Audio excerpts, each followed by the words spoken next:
Bueno, espero que os haya gustado la construcción del kit. Es un kit que ha sido muy fácil de construir y la verdad es que Grogu está muy conseguido. Está muy conseguido. Tiene una carita de buen chico, de mucho cuidado, y el chico es peligroso, es curioso. Pero bueno, tiene aquí atrás unas ruedas para subir y bajar los brazos.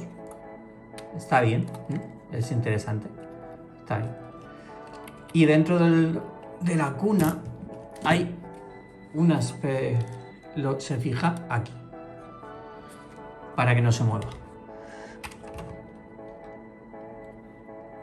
Tiene la ranita, la bola del Razor Crest, de la palanca de potencia del Razor Crest y algo de comida. Y esta es la placa identificativa del kit, que esta vez ya viene impreso, no es una pegatina. Viene con su figurita y con una mini reproducción del capaz. Así que nada, un kit que es muy fácil de construir, está muy bien, es interesante.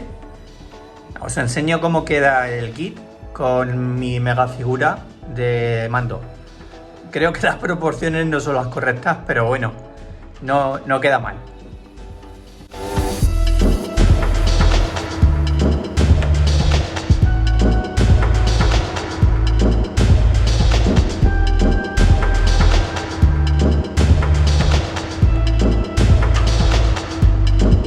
Gracias por ver el vídeo si habéis llegado hasta aquí.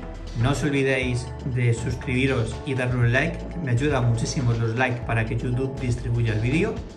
Y nos vemos en el siguiente. Hasta luego.